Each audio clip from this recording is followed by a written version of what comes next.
여러분, 차 부품사에 대한 위기 제가 여러 번 말씀을 드렸습니다.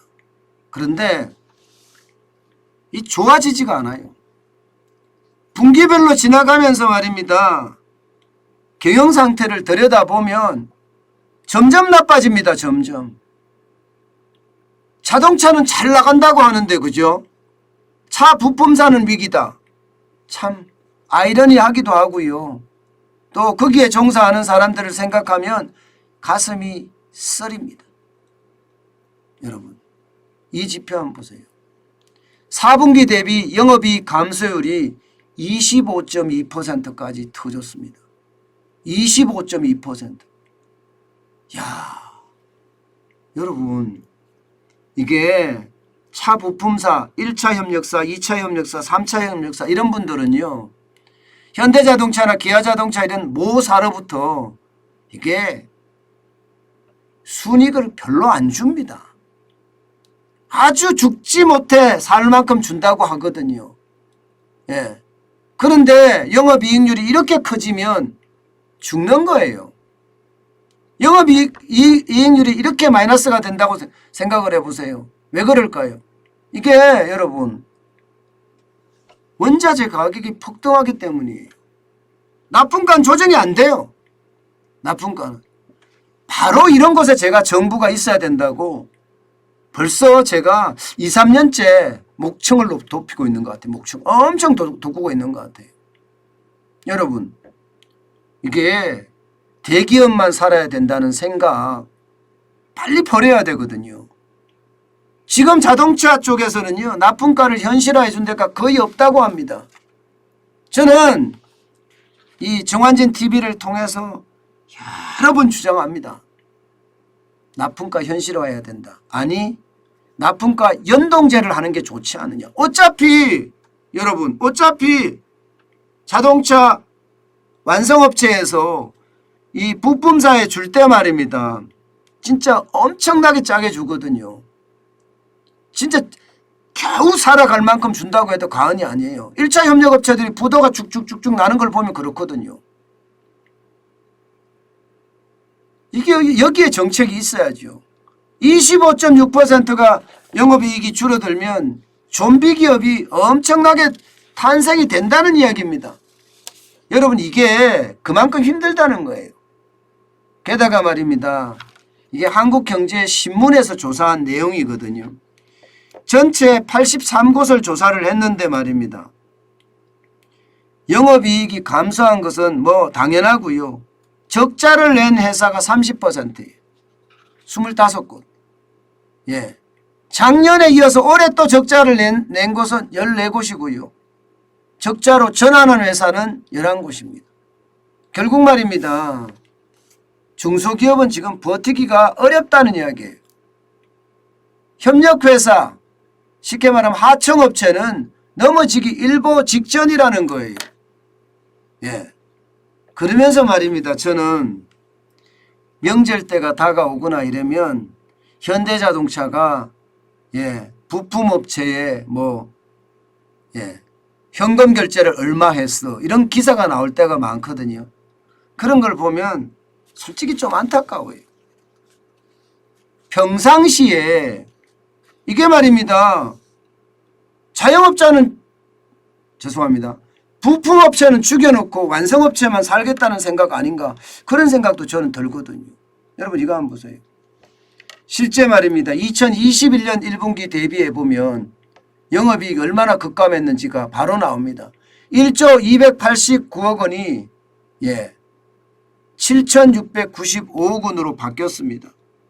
이게 자동차 부품 전문회사 83곳에 대한 83곳이라고 되어 있죠. 4곳에 대한 어떤 영업이익을 합친 기준입니다. 참 말이 아니죠. 그죠? 여러분도 알다시피 현대자동차 실적 역대 최고라고 이야기해요. 역대 최고.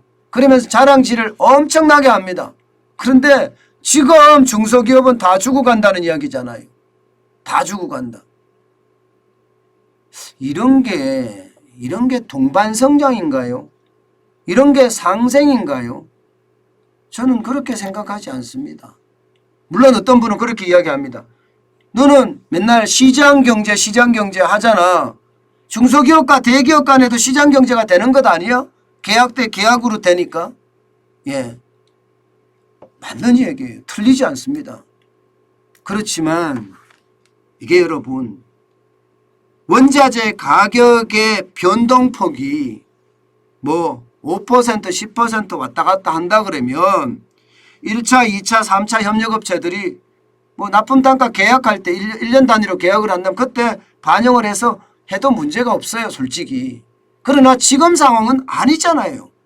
지금 상황은 원자재의 가격이 80% 90% 100% 200% 올라가고 있잖아요. 이거는 비상시국이란 뜻이에요. 비상시국.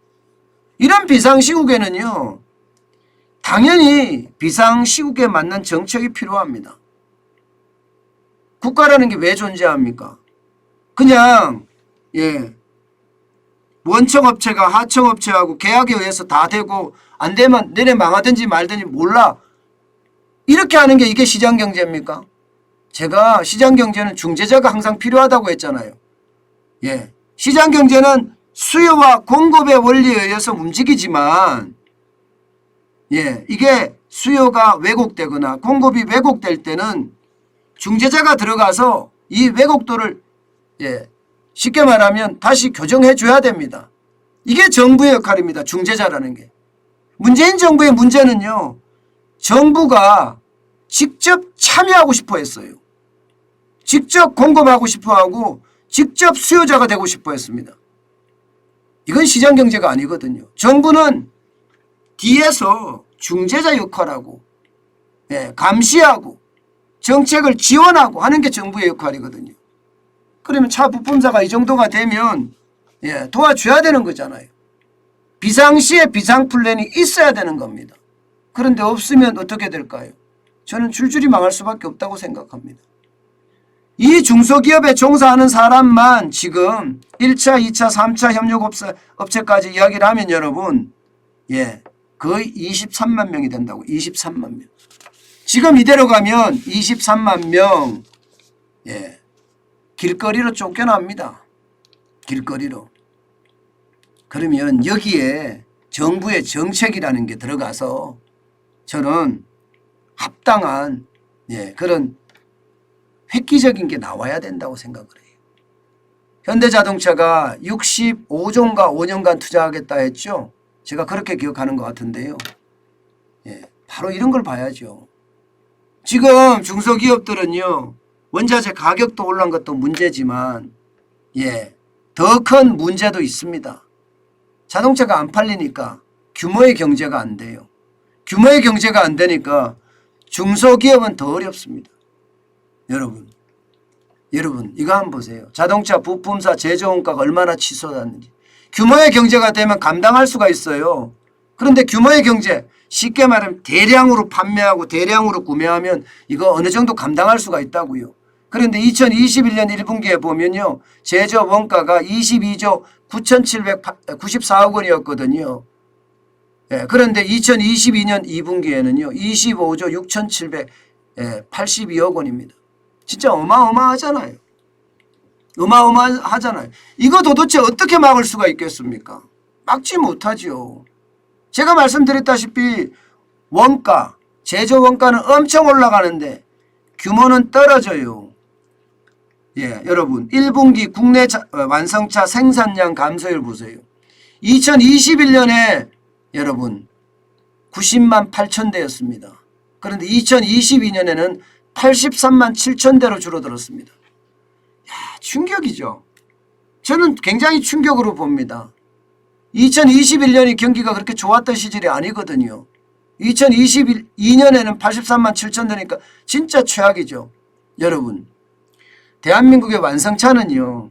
1년에 적어도 말입니다. 적어도 400만 대 이상을 생산해야 됩니다. 400만 대 이상을 생산해서 400만 대 정도를 팔아야 돼요. 그래야지 대한민국의 자동차 시장, 자동차 산업이 유지할 수 있습니다. 400만 대 이하로 떨어지잖아요. 그러면 구조조정해야 돼요. 구조조정. 실제 작년에 떨어졌습니다. 예, 그 전년에도 떨어졌고요.